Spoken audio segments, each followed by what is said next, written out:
Les saludo cordialmente, su profesora Roxana Gálvez, y les voy a compartir ahora la clase de urgencias en psiquiatría, el rol de la enfermería. Vamos a ver los cuidados de enfermería en personas con descompensación psiquiátrica aguda, intento de suicidio, intoxicación por alcohol y drogas y síndrome de privación de alcohol. ¿Ya? Vamos a ver que es una persona que necesita ayuda. Y esta imagen es una analogía que yo les quiero compartir para causar curiosidad. La vamos a ir analizando durante la clase. Bueno, los resultados son de aprendizaje, son que usted debe proponer cuidados de enfermería integrales, ¿cierto? Sustentados en los conocimientos básicos disciplinares. Hoy día van a conectar, ¿cierto? Las ciencias básicas, las ciencias sociales, los criterios de seguridad, los principios éticos. Van a establecer una relación terapéutica a nivel inicial para brindar cuidados de enfermería a personas, familias y comunidades. Además van a ejecutar intervenciones de enfermería independientes e interdependientes en forma priorizada, ¿cierto? Aplicando los principios éticos, utilizando las normativas, guías, protocolos para brindar los cuidados de enfermería a personas, familias y comunidades. Algo muy importante que debemos recordar, que la OMS define la salud mental como el estado de bienestar, ¿ya? Donde descubrimos nuestra vocación, ¿cierto? Sabemos para lo que somos buenos, podemos trabajar en forma productiva y fructífera y ser capaz de hacer una contribución a la comunidad. Esto es muy relevante y muy actual. ¿Ya? El Comité para la Salud Mental y Apoyo Psicosocial en situaciones de emergencias, ¿ya? Situaciones humanitarias y catástrofes, emitió un protocolo, una nota informativa para abordar la salud mental y psicosocial relacionada con los aspectos del COVID. ¿Ya? Es muy relevante porque pudieran ser cosas así como muy sencillas de hacer, pero requieren una gran coordinación y estructuración. La base masiva que ellos indican es la abogacía de los servicios básicos, que sean seguros socialmente, que sean apropiados y que protejan la dignidad de las personas. Esto protege la salud mental. Que exista una activación de redes sociales, un apoyo importante de espacios amigables para los niños. Los niños son las personas que tienen menos recursos. Bueno, habemos personas adultas que tenemos pocos recursos, ¿cierto?, en el área de salud mental y está bien, pero los niños tienen menos recursos. Y eso causa mucha frustración en los adultos de no saber cómo ayudarlos, ¿ya? Y de ahí hay que estructurar coordinadamente apoyos comunales, ¿cierto?, tradicionales y no tradicionales. Luego tiene que haber una atención básica en salud mental en la salud primaria, ¿cierto? En las APS, en los COSAM, y tiene que haber un entrenamiento básico en el apoyo emocional, ¿ya? Y tiene que haber un entrenamiento además de trabajadores comunitarios. Luego, y en menor cantidad, pero muy bien preparado, tienen que haber especialistas en salud mental para que apliquen los protocolos de la primera atención psicológica, ¿sí? Y luego el tratamiento. Entonces, esto es una pirámide, ¿cierto? Donde debemos conocer que la masividad está en hacer una atención socialmente apropiada y proteger la dignidad de las personas. Bueno, definición de urgencias en psiquiatría. La urgencia en psiquiatría es una situación de crisis, ¿ya? Aquí el sistema de la persona no logra afrontar con sus estrategias previas. Existe un trastorno del pensamiento, ¿cierto? El pensamiento del contenido, del afecto y de la conducta, en tal grado disruptivo, ¿cierto?, que no responde a la estructura social esperada. Son alteraciones, como dijimos, del afecto, de la conducta, y secundariamente pudieran producirse daños a sí mismos a otras personas. Eventualmente hay reacciones violentas, ¿cierto? Hay cuadros de agitación, ya, de variada etiología. Importante, ¿cierto? Las conductas suicidas, las patologías las patologías como el delirium, las intoxicaciones agudas por drogas legales o ilegales. Aquí debemos tener presente, ¿cierto?, que en algún minuto pudiera constituir internaciones no voluntarias, ¿ya? Van a ser administrativas o judiciales. Hay varios modelos de triage en salud mental, ¿ya? En una universidad española yo rescaté, ellos hicieron un análisis de varias, de Massachusetts, Canadá y de Australia. Este es de la emergencia del Hospital Victoria, del modelo australiano, que es el que ellos más recomiendan, ¿ya? Dicen que la atención debe ser inmediata cuando hay un severo comportamiento de violencia, ¿ya? Donde hay una amenaza inmediata de violencia extrema.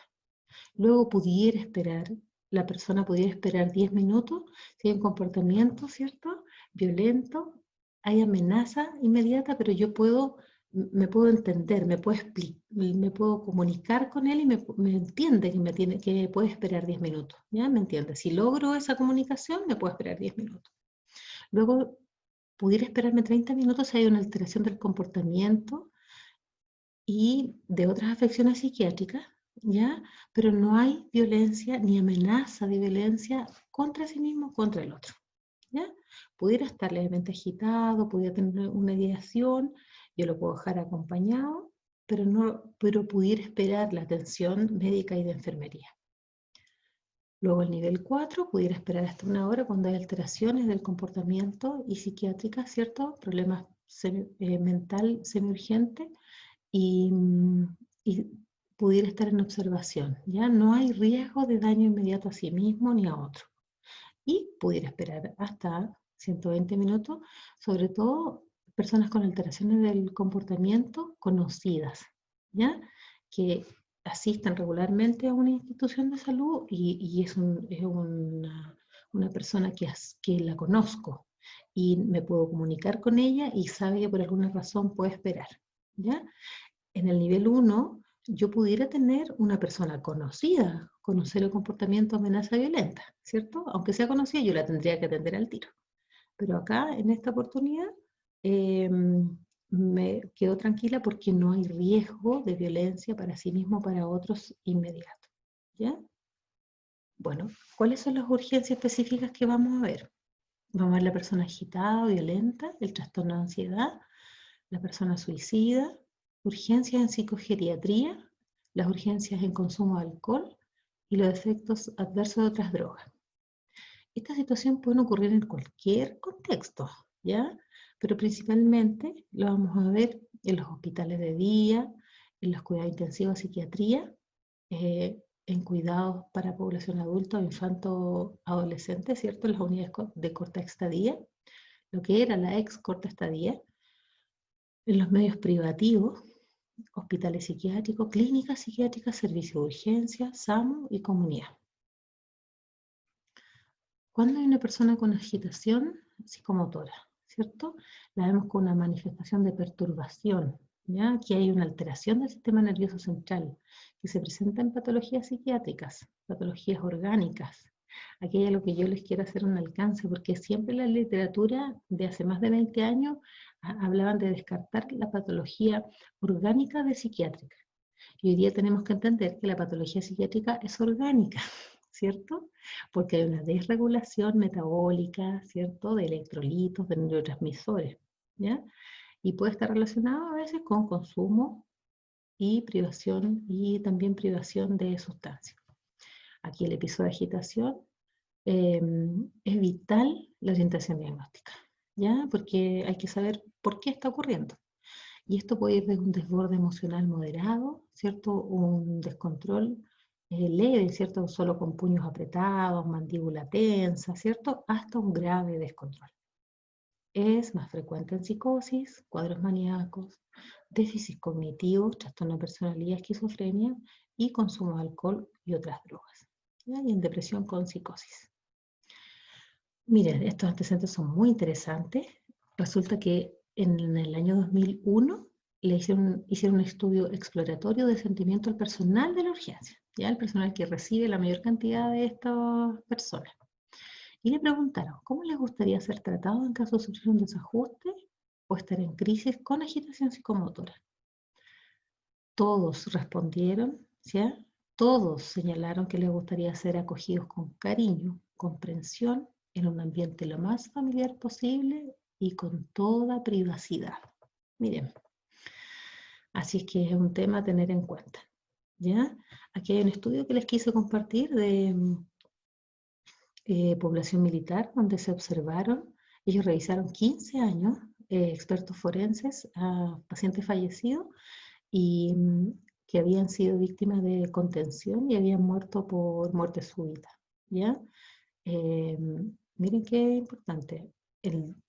Otro antecedente muy triste es que en enero del 2018 el Instituto Nacional de Derechos Humanos revela que aún en el Sename al 12.3% de los niños les realizan contención.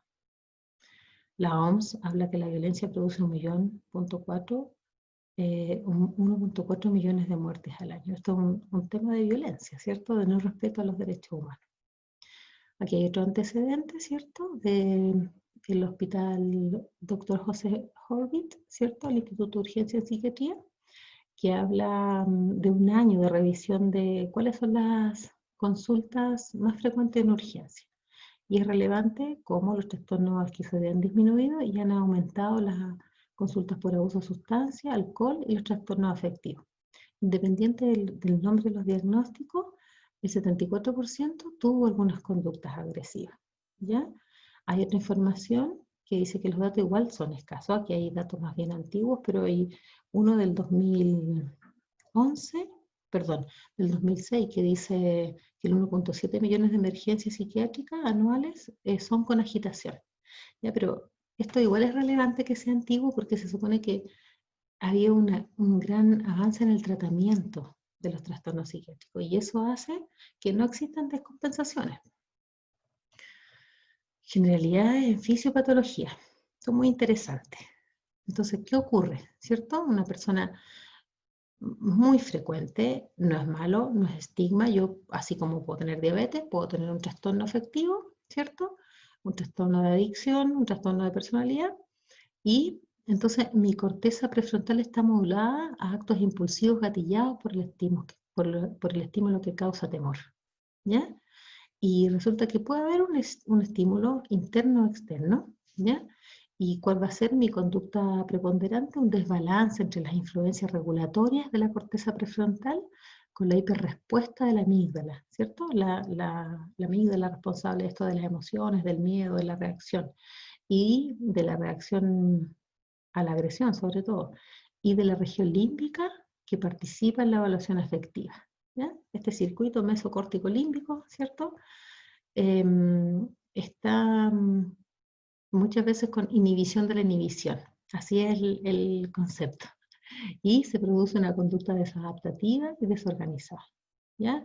Entonces hay el estímulo, hay un procesamiento cognitivo, emocional, fisiológico, y hay una respuesta desadaptativa, desorganizada, ¿ya? Generalmente, de verdad que vale decir, ya existen muchas veces estímulos muy extremos o trastornos de base. ¿Cuál es el rol de enfermería? ¿Ya? Vamos a mantener la calma, ¿cierto? Vamos a tratar de comunicarnos con la persona, hablarlos con voz calmada, evitar la confrontación, jamás lo voy a retar. Vamos a trasladar una sala tranquila.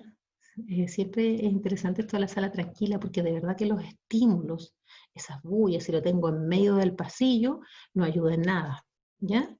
Vamos a escucharlo y vamos a persuadir en relación a tranquilizarlo, ¿ya?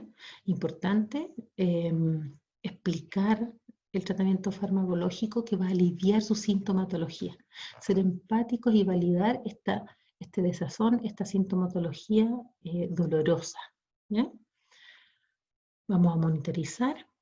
En última instancia, cuando existe la necesidad de la contención física, hay que explicarle igual, hablarle, ¿ya? Solo la contención física la indica un médico, el enfermero va a dirigir la ejecución, se requieren 3 auxiliares, ¿cierto? Paramédicos, para sujeción de las extremidades, la cabeza, y es muy importante, no lo va a hacer en ese minuto, pero es una responsabilidad de enfermería, que el personal esté en capacitación continua, porque puede ser que ocurra a lo lejos esto, y ojalá que ocurra muy a lo lejos, ¿ya? Tener presente, ¿cierto?, que el decreto 570 de la atención de personas con salud mental dice que utilizar el medio menos restrictivo, ¿ya? Recordar la norma general de la norma técnica de la contención, ¿cierto? Donde vamos a enfatizar la contención emocional, vamos a alejar los objetos que provocan irritación o traerlos. De repente hay una persona en la sala que él no quiere ver y hay que sacarla, ¿ya? Vamos a planificar, ¿cierto?, la contención emocional, a utilizar en fases. Luego la contención ambiental, ¿sí?, una atmósfera tranquilizadora, y es muy probable que tengamos que ocupar la contención farmacológica. Para eso vamos a tener que recordar, ¿cierto?, el uso de neurolepticos, ¿cierto?, antipsicóticos, ansiolíticos, anticonvulsivantes y antidepresivos. Atención, ¿cierto?, con los ansiolíticos, con los neurolépticos, hay que monitorizar al paciente. Hay cambios muchas veces, ¿cierto?, en el segmento QT, que ustedes lo están aprendiendo. Entonces debemos conectar la farmacología con el uso que vamos a realizar en urgencia. Finalmente, si es necesaria la contención mecánica, como les decía, recordar hablarle al paciente, a la persona. Vamos ahora a ver el trastorno de ansiedad. Bueno, sabemos que la ansiedad es un estado normal, caracterizado por la activación, ¿cierto?, de la alerta, según una preparación, ¿cierto?, psicofísica ante una potencial amenaza. O principalmente es normal ante una activación a la producción, al trabajo, a los estímulos. Pero cuando esto aumenta, cuando los estímulos aumentan, cuando hay una activación extra, se acompaña ya de cambios físicos, ¿cierto? Y cuando no tengo las estrategias, cuando tengo algún trastorno, siempre es con una suma de factores. Es muy raro que ocurra solo con un solo factor. Aquí hay una activación adrenérgica, metabólica, ¿cierto? Y hay cambios físicos, como diarrea, taquicardia, ¿cierto? El sistema antipático que le digo, pero el sistema simpático que activa, ¿cierto? Y me da las náuseas, temblor, mareo, sudoración. Y luego hay una sensación de hasta dificultad respiratoria, por eso que muchas veces se confunde. ¿Ya? Como antecedente, es más frecuente en mujeres. Yo creo que es porque consultan más, ¿ah? Esa es una opinión de su profesora. Y su incidencia disminuye con la edad. Es la causa más frecuente de asistencias médicas en las urgencias, ¿ya? Son los trastornos de angustia. Y es una comorbilidad y complicación frecuente de los trastornos de ansiedad por el abuso de sustancias. Este es el DSM-5, que cambió un poco, se separó más específicamente los trastornos de ansiedad, trastornos obsesivo-compulsivos relacionados con trauma y estrés, lo que era antes los trastornos somatomorfos, ahora son los trastornos con síntomas somáticos y relacionados. Ansiedad por la enfermedad, trastorno de conversión, ahí va específicamente dando el diagnóstico.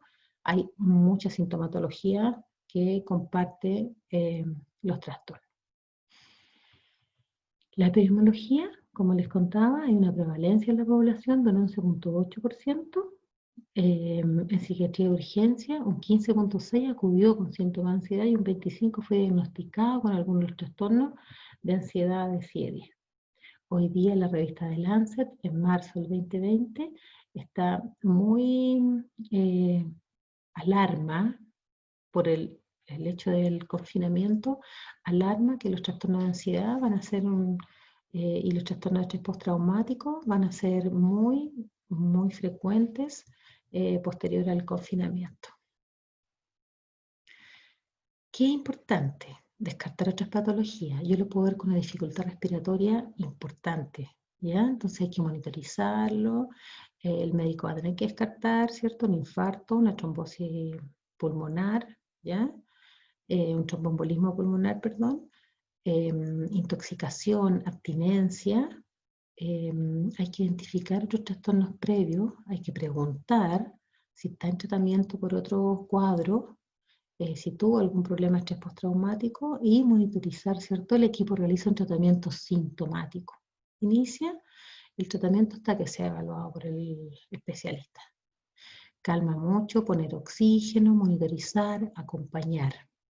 Y aquí viene la atención de enfermería. Vamos a controlar los signos vitales, vamos a mantener la vía aérea permeable, vamos a evitar obstrucción si es que la hay, ¿ya? Y vamos a valorar el nivel de conciencia, ¿cierto? Hay que aplicar instrumentos de cribado aquí. Hay que reducir los estímulos sensoriales, facilitar la respiración. Muy importante. 5 segundos, le enseño a respirar, respiro con él. Voy a dar esos primeros auxilios psicológicos, ¿cierto? Voy a escuchar, validar su emoción, otorgar apoyo emocional y enseñarlo a respirar. Voy a tomar exámenes según indicación, vamos a hacer un monitoreo en caso, ¿cierto? Niveles, si se puede hacer, niveles de drogas, en caso que haya delirio por abuso de benzodiazepina, porque de verdad que hay mucho trastorno de ansiedad en abstinencia de consumo. Administración de ansiolítico, antidepresivo, mantener la hidratación, gestionar la activación a la red. Aquí en los primeros auxilios psicológicos y reducir los estímulos sensoriales, donde yo ocupo la analogía de la ola.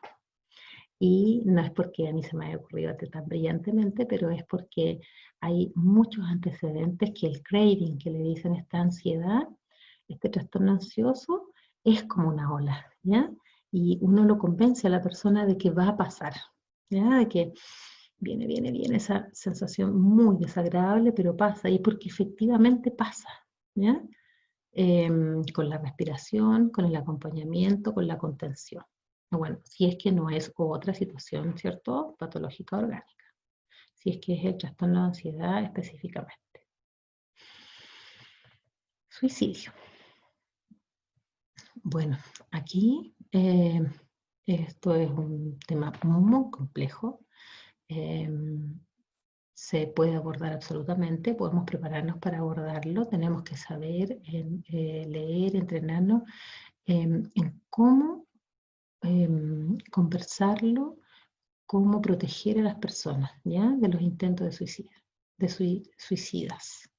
El sociólogo francés Émile Durkheim, en su obra El suicidio, dice que los suicidios son fenómenos individuales que corresponden esencialmente a causas sociales. El psicólogo Schneidman, que es un experto, habla de que es un acto consciente de autoaniquilación que se entiende como un malestar pluridimensional en un individuo que percibe este acto, el suicidio, como la mejor solución. Los suicidios y homicidios representan más del 80% de las muertes relacionadas con violencia. ¿Ya? De los muertos por violencia, el 56% son por suicidio, el 33% son lesiones ocasionadas intencionalmente por terceros, y el 11% como consecuencia directa de guerras u otras formas. Esto es la OMS. Bueno, existe un Programa Nacional de Prevención del Suicidio del MinSal 2013. El 2019, el año pasado, enviaron la prevención de suicidio en establecimientos educacionales. La OMS acaba de proponer, ¿cierto?, cómo podemos trabajar para la prevención del suicidio durante y después de la pandemia, ¿ya? Aquí hay algo bien interesante que vamos a conocer. De manera creciente el suicidio se convierte en un problema tremendo, ¿ya? Se habla de 800.000 personas que mueren anualmente a nivel mundial por esta causa. Sería la segunda causa de muerte de funciones en personas entre 15 y 24 años, ¿ya? Entonces, el suicidio tiene preocupado, ¿cierto? Y con razón, por una tasa muy alta, el 10,5 por cada 100.000 habitantes. En Chile, la tasa del 2009 fue de 12.000, ¿ya?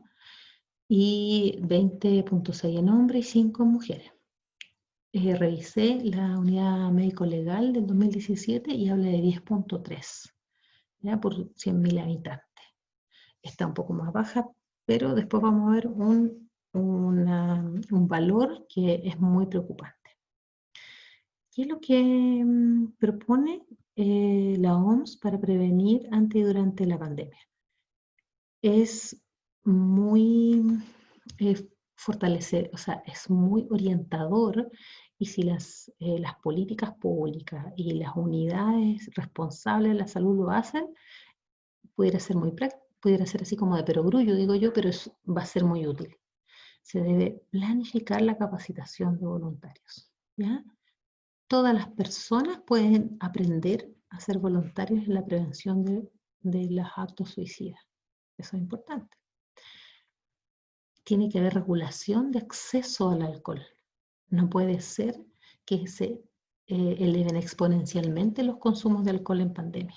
Y es lo que está ocurriendo.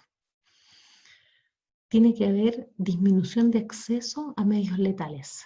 O sea, un control de armas, por sobre todo, de venta de fármacos, ¿ya? Priorizar líneas de apoyo, el fono llamado, ¿cierto? Y eso está. ¿Eh? Yo les cuento que he llamado a los fonos ayuda de Chile y me contestan y les he explicado que soy docente de la universidad y que quería saber, me pido disculpas y he conversado un rato con los psicólogos que están trabajando ahí. Y priorizar, miren lo que hay que priorizar, el personal de salud y los sobrevivientes, las personas que hayan tenido COVID, en forma estructurada, coordinada, masiva, no centralizada, no solo en alguna ciudad, a lo largo de todo el país. Bueno, la atención especializada en una crisis suicida, primero hay que priorizar la situación somática, ¿ya?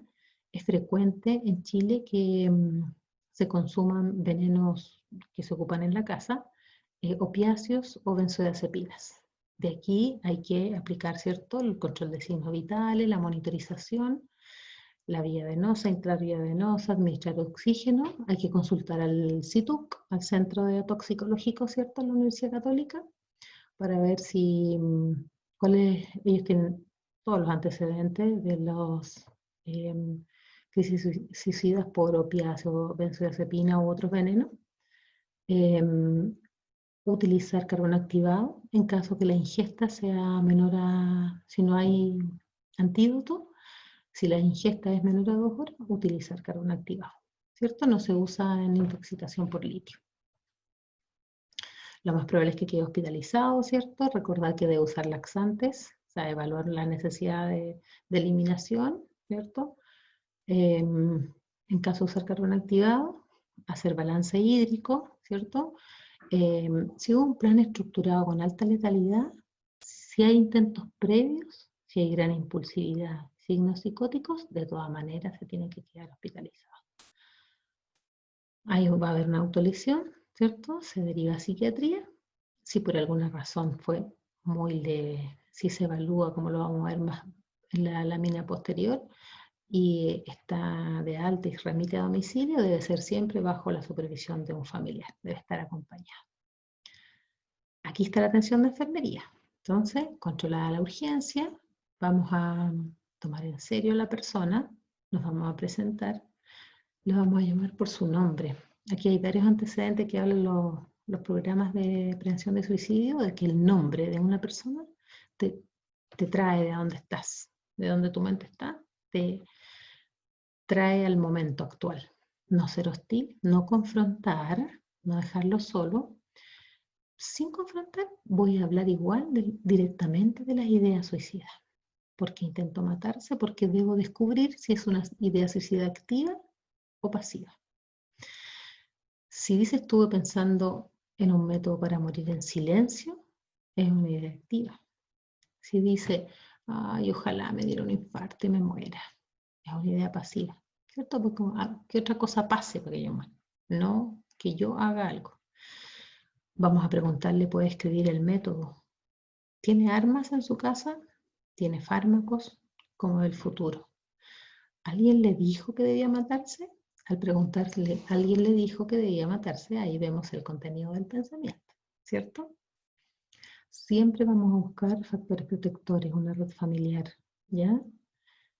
Si está hospitalizado, la habitación no debe presentar ningún riesgo, ¿cierto? Vamos a iniciar tratamiento médico. Vamos a insistir en la necesidad de reconocer y controlar los sentimientos que lo llevan al intento de suicidio. Al identificar y reconocer estos sentimientos, se reducen los factores de riesgo. En caso de hospitalización voluntaria o involuntaria, ¿cierto? Tiene que haber un seguimiento estricto, ¿ya? Cuando quede de alta, tiene que haber un seguimiento telefónico. Esto también lo recomienda la OMS como parte de sus recomendaciones COVID-19, ¿ya? El seguimiento. Aquí también se refuerza el gestionar la accesibilidad, gestionar la accesibilidad, o sea, disminuir el acceso al alcohol, a los medios letales, hay que gestionar el apoyo, el seguimiento, priorizar el personal de salud. El personal de salud va a estar expuesto a trastornos en el área de la salud mental por haber vivido esta experiencia de pandemia. Apoyo en salud mental para sobrevivientes COVID. Seguimiento por equipo técnico por periodo no menor a 18 meses. ¿Ya? Ustedes saben que estadísticamente la persona que intentó suicidarse tiene mayor riesgo de suicidio en el primer año. Urgencias en psicogeriatría. La urgencia en el adulto mayor se caracterizan por cambios en el comportamiento, agitación psicomotora, síntomas psicóticos. Aquí es importante, ¿cierto?, en el adulto mayor descartar los cambios fisiológicos asociados al envejecimiento.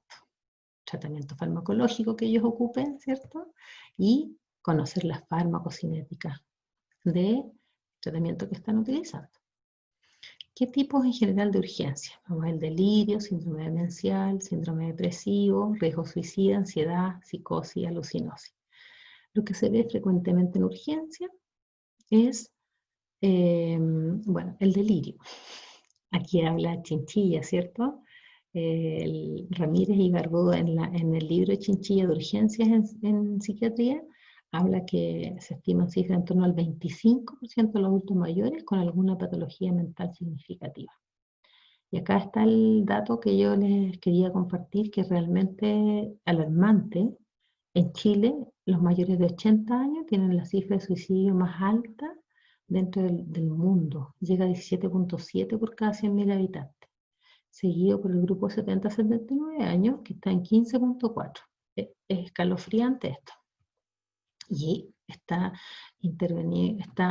cruza con problemas de salud, problemas absolutamente sociales, ¿cierto? De abandono, de maltrato, de pobreza.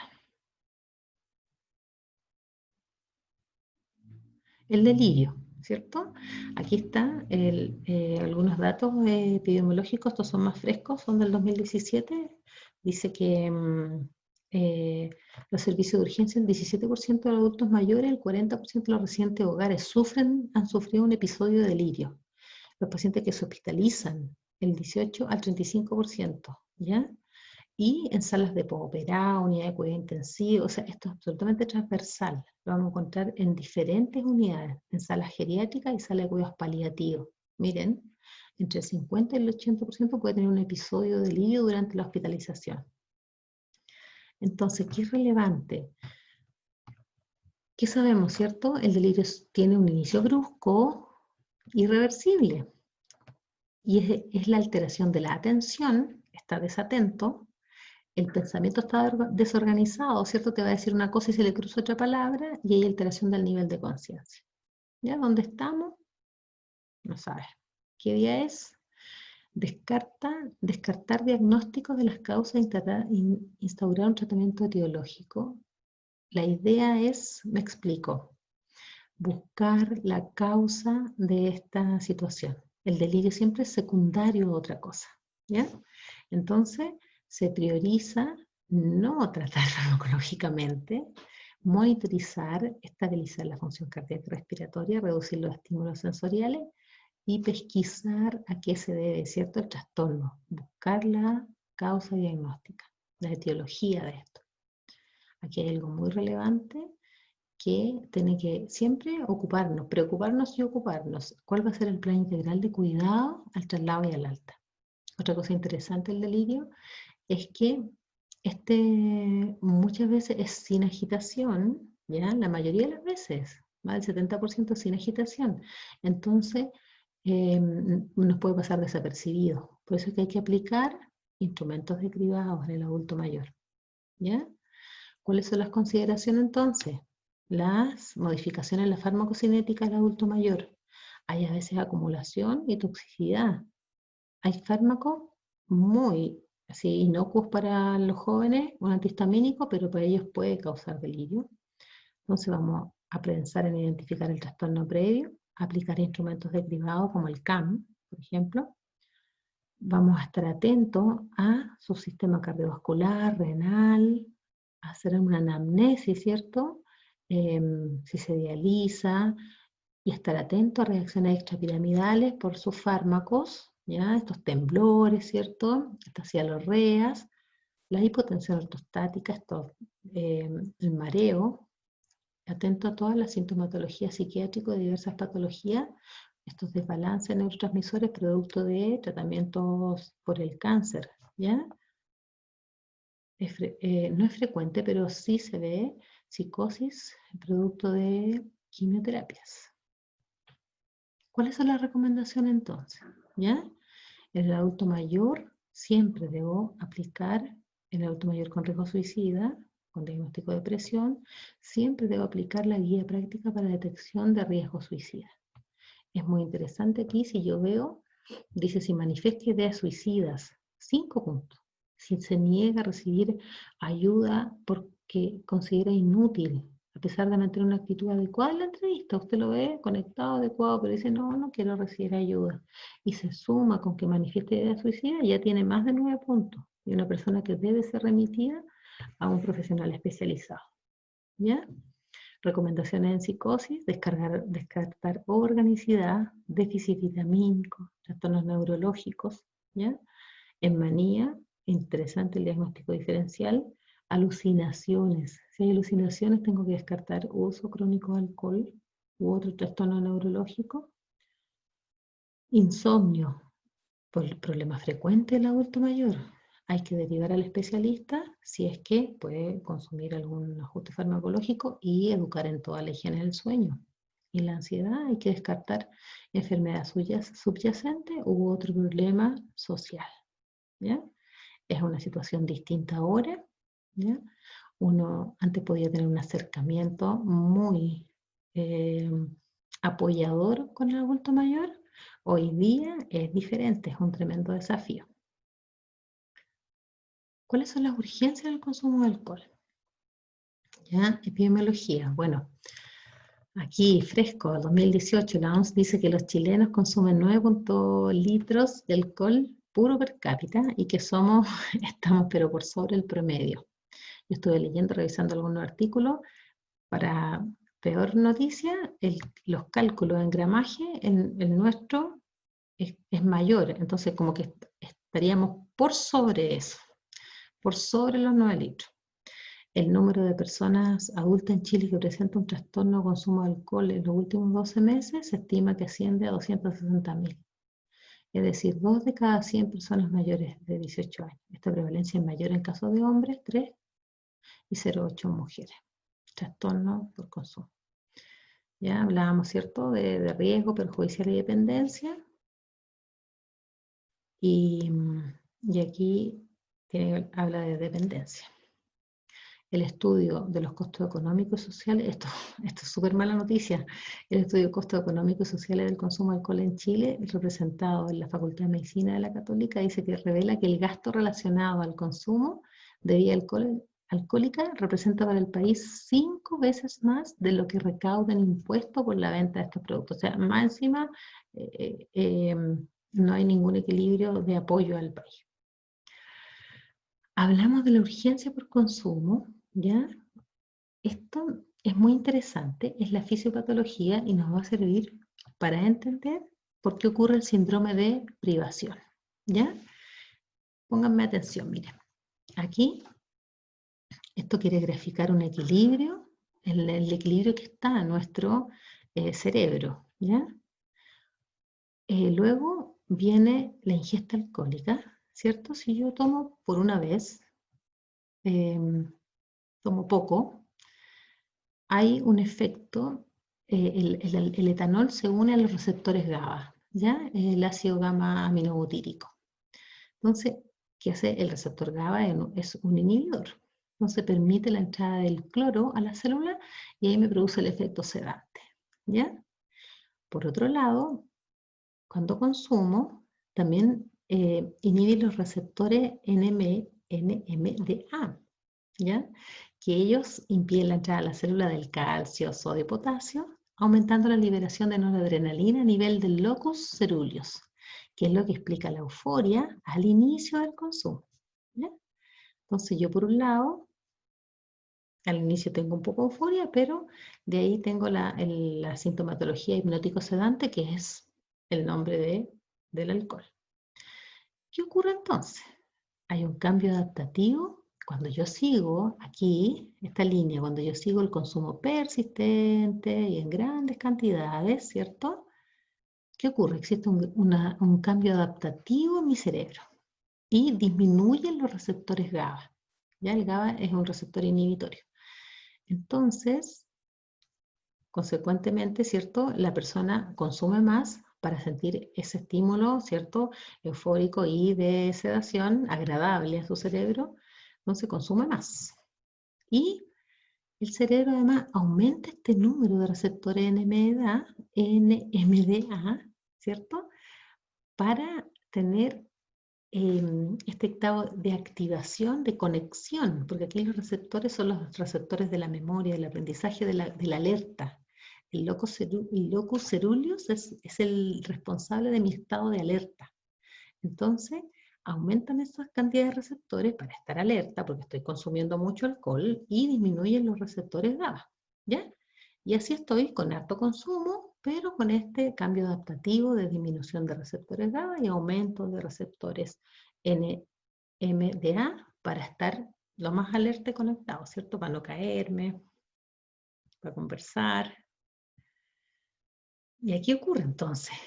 Cuando yo suprimo el alcohol, me quedo con pocos receptores GABA y muchos receptores NMDA.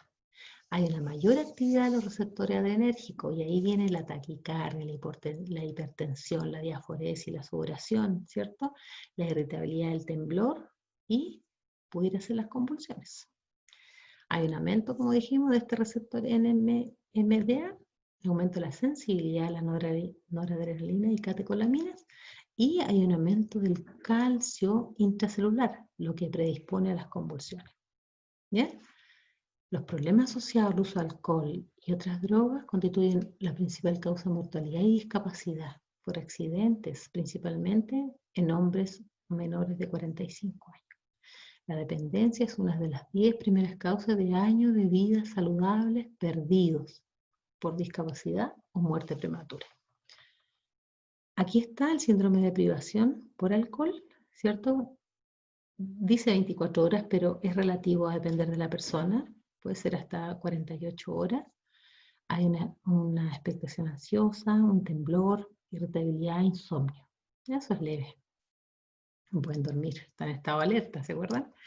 Luego viene síndrome moderado. Aquí ya aumenta la sintomatología. Hay náuseas, vómitos, diarrea. Y cuando es grave, hay agitación psicomotora, sudoración profusa, temblor y crisis convulsiva y las alucinaciones. Cuando hay convulsiones y alucinaciones está el delirio, ¿cierto? Es muy característico que siempre ven insectos, animales. Entonces, ¿cuál es la atención de urgencia? ¿Ya? Si ahí están los síntomas que describimos, ¿cierto? Leves o moderados, temblor, irritabilidad, de todas maneras se debe atender. Y cuando hay agitación, convulsiones, hipotensión, ¿cierto? Va a depender si ahí se va directamente a la UTI o UCI, va a depender de la situación, si es leve, moderada o severa. Es muy importante, siempre hacen tratamiento con benzodiazepina en altas dosis porque ellos además tienen sus receptores alterados, entonces necesitan altas dosis de benzodiazepina. Y aquí es muy relevante esto, porque puede estar ya somnoliento por el tratamiento con benzodiazepina, pero sigue además con su alteración de los signos vitales, ¿ya? desaturando, con hipotensión. Entonces es muy relevante monitorizarlo y avisar por el requerimiento del soporte ventilatorio. ¿Ya?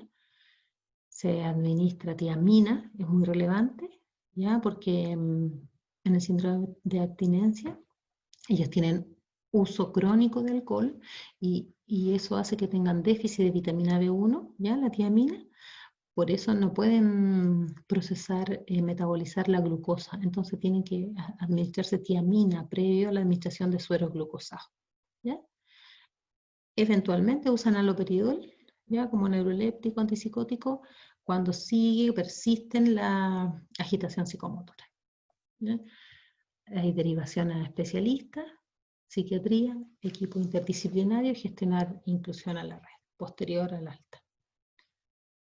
Urgencias por consumo de alcohol, ¿ya? La intoxicación etílica. Esto es bien curioso, digo yo. Bueno, un cuadro frecuente, potencialmente letal. El efecto del etanol está en el sistema nervioso central, ¿cierto? Troncoencefálico, es depresor en altas concentraciones. Puede causar, ¿cierto?, la depresión del sistema respiratorio. Un dato nomás, en Chile, ¿cierto?, ya con 0,3 miligramos por ml estamos bajo la influencia del alcohol y con 0,8 estamos en estado de ebriedad. Nos vamos presos, ¿cierto?, que estamos manejando. ¿Qué les quería contar? Para conocer los gramos así brutos que estamos consumiendo, existe una fórmula muy amigable donde nos dice el volumen por los grados y por 0,8, todo dividido por 100. Entonces, si yo me tomo 100 cc de vino, ¿cierto?, que tiene 12 grados alcohólico pp, lo multiplico por 0,8, lo divido por 100, me da 9 gramos, ¿ya? Eso es para conocer la cantidad de gramos. Se dice que una alcoholemia de 100 miligramos por decilitro ya produce ataxia. 200 miligramos por decilitro, la persona está adormecida y confusa. Niveles mayores a 400 miligramos por decilitro causan depresión respiratoria y pueden causar la muerte. ¿Qué es lo relevante? La concentración de alcohol en miligramos por ml o en gramos por litro en la persona va a depender de múltiples factores, ¿cierto? El género lo sabemos por la distribución de agua, la contextura, la resistencia al consumo, tolerancia, la cantidad de consumo, el tipo de graduación alcohólica, el licor, la hidratación previa que yo tenga, mi función renal, el metabolismo de la persona. Por lo tanto, es muy difícil predecir la concentración según la ingesta. Obvio que yo puedo calcular que si me pasé de las 5 unidades de medida, ya puedo estar por sobre los 100 miligramos por decilitro, pero no me puedo aventurar a decir eso, ¿ya? ¿Qué pasa en la atención de urgencia? Si veo la sintomatología de vómitos, irritabilidad, ¿cierto?, somnolencia, incontinencia, ¿ya? Y luego veo agitación psicomotora, alucinaciones, convulsiones, hipotermia, ¿ya? Hipotensión, se debe llevar a urgencia inmediatamente, ¿ya? Hay que estabilizar la función cardíaca y respiratoria. Es muy frecuente que ocupen haloperidol. Aquí no se ocupa la benzodiazepina. Prioritario también la tiamina antes de administrar el suero glucosado, porque puede ser que sea una persona con uso crónico y en esta oportunidad tenga una urgencia por intoxicación etílica. Ya nos quedó claro que una cosa es la intoxicación etílica y la otra es el síndrome de abstinencia. Y lo mismo, ¿cierto? Posterior al tratamiento se diría especialidad y se gestiona inclusión en la red. No nos podemos olvidar de la persona. Esto es un síndrome que ya no debiera ocurrir porque es muy fácil el tratamiento. La encefalopatía de Wernicke y el síndrome de Korsakoff, Wernicke el alemán, el señor Korsakoff el ruso. Son afecciones que se deben al daño cerebral causado por la vitamina B1, ¿ya? Por estos problemas de nutrición que ocurren por el consumo de alcohol. En la encefalopatía de Wernicke predomina la amnesia, la fijación, la fabulación, inventa, falso reconocimiento, no, si yo la conozco a usted, el cual se asocia a una polineuritis.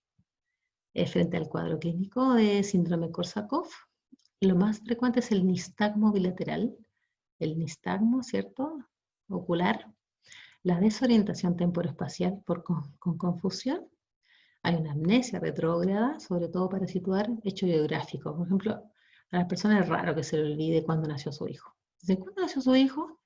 Y no hay caso que se acuerden. Y lo más característico es que ellos rellenan las lagunas amnésicas con alguna historia. Entonces, tienen recursos como para rellenar la historia. En eso se dio cuenta el señor Korsakov. Otras intoxicaciones. Vamos terminando ya. El abuso de psicofármacos, ¿sí? La benzodiazepina se ha mantenido estable en los últimos años. Ya esto en el 2005 en el Departamento de Psiquiatría de la Clínica Las Condes lo encontré. Pero irrumpe en los servicios de urgencia el éxtasis, ¿ya? El 27% de los consultas declara haber usado alguna droga o alcohol. Además, el 7% de consultantes mostró una muestra positiva a cocaína. Los pacientes, y esto es muy interesante, que los pacientes no consultan por problemas adictivos, ni porque a la entrada digan, no, sabe que tengo un problema con el uso de la cocaína, no. Siempre llegan a la urgencia por algún problema traumatológico, alguna intoxicación, violencia, otro problema. Por eso que es importante la anamnesis y preguntar, para ayudar, ¿cierto? La prevalencia en la población general, hasta un 11.8% presenta un trastorno de ansiedad asociado. ¿No? Llegan por trastorno de ansiedad y es este el problema. Entonces, ¿qué tenemos que tener muy presente? Que en cocaína, opiáceos, anfetamina, en esos tres, hay que lugar tranquilo, ¿cierto? Por esta cosa de los estímulos, ¿ya? La monitorización, ¿cierto? La vía venosa permeable, estabilizar función cardíaca respiratoria. Si hay una intoxicación, puede ser muy grave, ¿ya? Ver la hidratación. Hay tratamiento farmacológico, por ejemplo, para las benzodiazepinas, ¿cierto? Está el antídoto, ¿ya? El flumazenil. Si hay antídoto, hay que ocuparlo inmediatamente. Si es necesario, antihipertensivo, antirrítmico, antipsicóticos, anticonvulsivantes. Entonces yo tengo que monitorizar al paciente. Solo para terminar, muy relevante, hay una encuesta que dice que en el 2016 se identificó que el 20% de los pacientes dados de alta consideran insuficiente la información relativa a los tratamientos. El 47% no tenía claro a dónde acudir a su próximo control y el 50% no tiene claridad de los síntomas a vigilar en la casa. Estamos hablando de urgencia psiquiátrica, de riesgo suicida, de cosas tremendamente graves e importantes. Entonces no puede ser que no se entreguen las indicaciones al alta, claras, escritas, y que le queden claras a la persona, ¿cierto? Con una retroalimentación exacta. Así que como profesionales debemos hacernos cargo, ¿cierto? De forma integral, desde que llega hasta que se va. Son las orientaciones técnicas para las personas al alta. La bibliografía, ¿cierto? Está muy interesante, esto de la OMS, ¿ya? El manual AMIR. Aquí es muy interesante, yo se lo recomiendo, la Sociedad Chilena de Psiquiatría Biológica, la urgencia en psiquiatría y el manual para protección y cuidado de salud mental en situación de emergencia y desastre. Muchas gracias, les agradezco, espero que nos veamos en nuestra clase sincrónica para sacar dudas y los animo a revisar el manual.